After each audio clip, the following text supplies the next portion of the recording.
Hi, welcome to our channel. రానున్న సంవత్సరం కాలంలో మొత్తం 1,00,000 ప్రభుత్వ ఉద్యోగాలను భర్తీ చేసి 1,00,000 మంది నిరుద్యోగుల కుటుంబాలు ఆత్మగౌరవంతో జీవించేలా ఉజ్వల భవిష్యత్తును అందిస్తామని ముఖ్యమంత్రి రేవంత్ రెడ్డి ప్రకటించారు. సూర్యాపేట జిల్లా తుంగతుర్తి నియోజకవర్గంలోని తిరుమలగిరిలో కొత్త రేషన్ కార్డుల పంపిణీ సందర్భంగా సోమవారం నిర్వహించిన బహిరంగ సభలో ఆయన మాట్లాడారు. భరాసా హయాంలో ప్రభుత్వ ఉద్యోగాల్లో ఖాళీలు భర్తీ చేయకుండా 10 ఏళ్లు పెండింగ్లో పెట్టారు. ప్రభుత్వం అధికారంలోకి వచ్చిన ఏడాదిలోపే ఎల్పీ స్టేడియంలో 60,000 మందికి ఉద్యోగ నియామక పత్రాలు అందించి దేశంలో రికార్డు సృష్టించింది. మా ప్రభుత్వం 2.5 ఏళ్లు పూర్తి చేసుకునేలోగా మొత్తం 1,00,000 ఉద్యోగాల భర్తీకి ఈరోజు ఇదే వేదికపై నుంచి మాటిస్తున్నా అంటూ ముఖ్యమంత్రి రేవంత్ రెడ్డి హామీ ఇచ్చారు. ఆనాడు కొత్త కోడలు వచ్చినా పక్క ఊరికి వెళ్ళినా రేషన్ కార్డుల్లో పేరు వచ్చేది కాదు. ఈరోజు దాదాపు 26 లక్షల మందికి రేషన్ కార్డుల్లో పేర్లు మార్చుకునే అవకాశం ఇచ్చాం.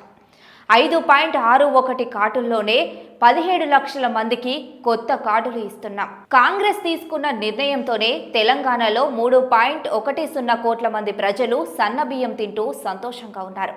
10 ఏళ్లు అధికారంలోకి ఉన్న భరాసా వాళ్లకు రేషన్ కార్డులు ఇవ్వాలన్న ఆలోచనే రాలేదు. 10 ఏళ్ల తర్వాత ప్రతి పేదవాడు రేషన్ దుకాణాల వద్ద లైన్లో నిల్చొని సన్నబియ్యం తెచ్చుకొని తింటుంటే మీ కళ్ళల్లో నిప్పులు పోసుకుంటున్నారు.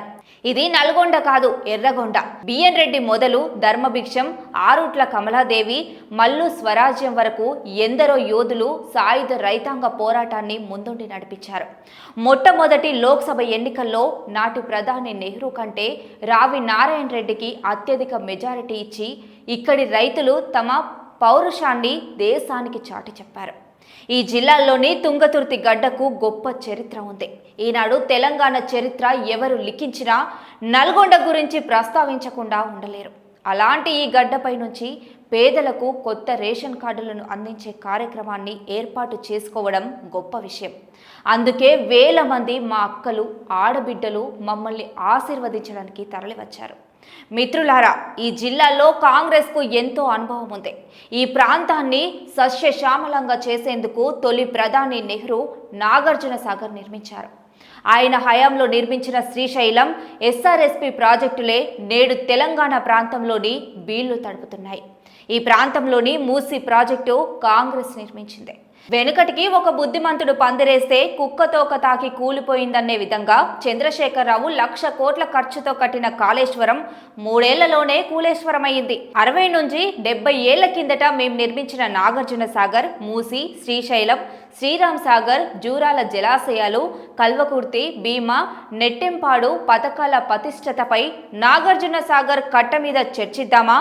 లేదంటే మీరు కట్టిన మేడిగడ్డ, సుందిల్లా, అన్నారం పోదామా? అక్కడే మీకు ఏ శిక్ష వేసినా పాపం లేదు. 3 రోజులు అవకాశం ఇస్తే గోదావరి జలాలను తుంగతుర్తి నియోజకవర్గానికి తెస్తానంటూ 10 ఏళ్లు మంత్రిగా పనిచేసిన ఓ భరాసా నాయకుడు పత్రికలో చేసిన ప్రకటన చూసా. 3 రోజులు కాదు, ప్రజలు 10 ఏళ్లు మీకు అవకాశం ఇచ్చారు. దేవాదుల నుంచి తుంగతుర్తికి నీళ్లు ఎందుకు తీసుకురాలేదని నేడు ప్రశ్నిస్తున్నా. మీరు పండించండి, మేం చివరి గింజ వరకు కొనుగోలు చేస్తామని అన్నదాతలకు హామీ ఇచ్చాం. రైతుల వడ్లకు కనీసం మద్దతు ధరతో పాటు 500 బోనస్ ఇవ్వడం ఒక ఇందిరమ్మ రాజ్యంలోనే సాధ్యం. 21,000 కోట్లతో 25,55,968 మంది రైతులను రుణ విముక్తుల్ని చేసిన ఘనత కాంగ్రెస్ది. ఇదే కాదు, రైతు భరోసా కింద మా మంత్రులు తుమ్మల నాగేశ్వరరావు, బట్టి విక్రమార్క మంత్రివర్గ సభ్యులతో కలిసి 9 రోజుల్లోనే 9,000 కోట్లను 70 లక్షల మంది రైతుల ఖాతాల్లో జమ చేశాం. వ్యవసాయం దండగ కాదు, పండగ అని గిట్టుబాటు ధరతో పాటు బోనస్ ఇచ్చాం. రైతును రాజు చేసినప్పుడే ఇందిరమ్మ ఆత్మ శాంతిస్తుంది. సోనియమ్మ ఇచ్చిన తెలంగాణ పండగ చేసుకుంటుంది. మా అక్కలు ఆలోచన చేయాలి. 10 ఏళ్లలో ఏనాడన్నా మీరు ఎట్లున్నారని అడిగారా? ఇందిరమ్మ రాజ్యంలో స్వయం సహాయక సంఘాల్లోని 65 లక్షల మంది ఆడబిడ్డలకు ఆర్థికంగా అండగా నిలిచేందుకు 0 వడ్డీతో 21,000 కోట్ల రుణాలు ఇప్పించాం. ఆర్టీసీ బస్సుల్లో ఉచిత ప్రయాణం ఏర్పాటు చేశాం. ఈ 18 నెలల్లో 6,500 కోట్ల ఆడబిడ్డల ఉచిత బస్సు ప్రయాణానికి ఖర్చు చేశాం. ఆర్టీసీలో ఉచిత ప్రయాణం చేయడమే కాదు, బస్సులకు యజమానులను చేయాలని ఆడబిడ్డలకు 600 బస్సులను కొనిచ్చి ఆర్టీసీకి కిరాయి పెట్టినాం. విద్యుత్తు ఉత్పత్తి చేసేందుకు మీకు సోలార్ పవర్ ప్లాంట్లు ఇస్తున్నాం, పెట్రోల్ బంకులు ఇస్తున్నాం, మిమ్మల్ని కోటీశ్వరులను చేసేందుకు కృషి చేస్తున్నాం.